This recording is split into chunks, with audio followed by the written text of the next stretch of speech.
Harlequin presents and Harper Audio present Engaged to Her Ravensdale Enemy by Melanie Milburne, performed by Carolyn Morris.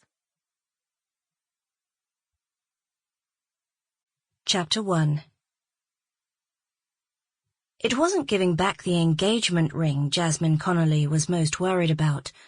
She had 2 more sitting in her jewellery box in her flat in Mayfair, above her bridal-wear shop.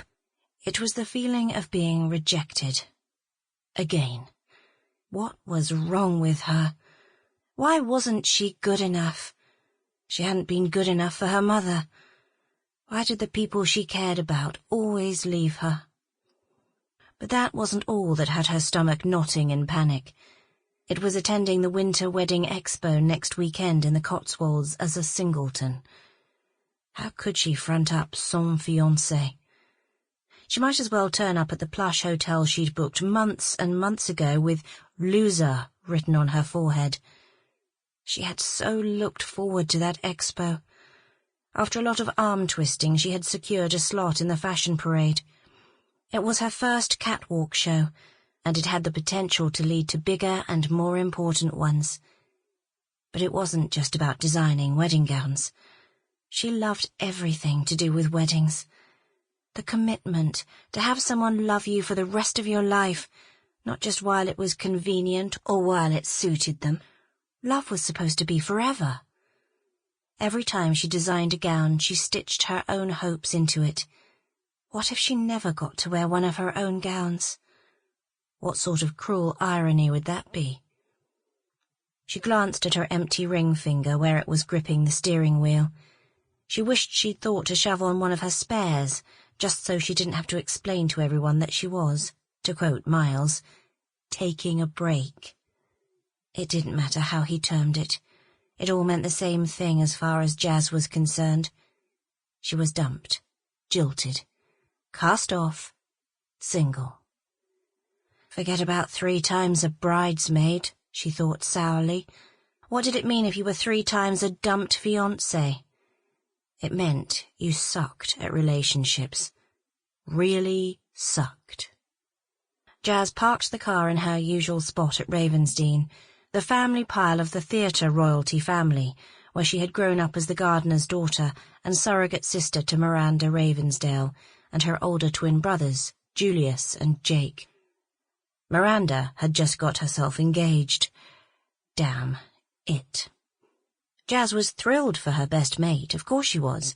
Miranda and Leandro Allegretti were perfect for each other. No one deserved a happy ending more than those 2. But why couldn't she have hers?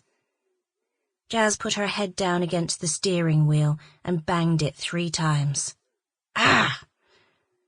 There was a sound of a car growling as it came up the long driveway.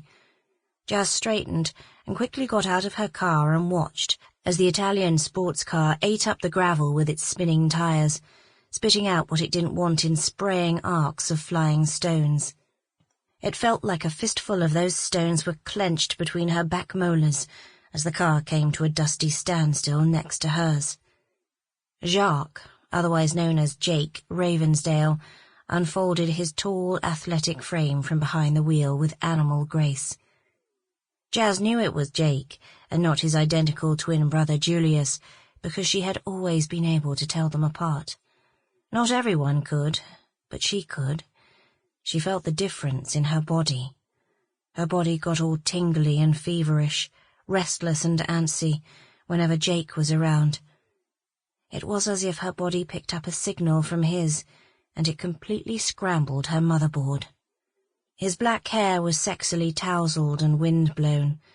Another reason to hate him, because she knew if she had just driven with the top down in that chilly October breeze, her hair would have looked like a tangled fishing net.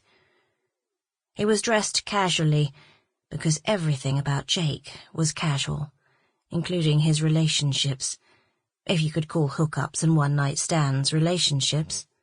His dark blue gaze was hidden behind designer aviator lenses, but she could see a deep frown grooved into his forehead. At least it was a change from his stock-standard mocking smile. "What the hell are you doing here?" he said. Jazz felt another millimetre go. Sample complete. Ready to continue?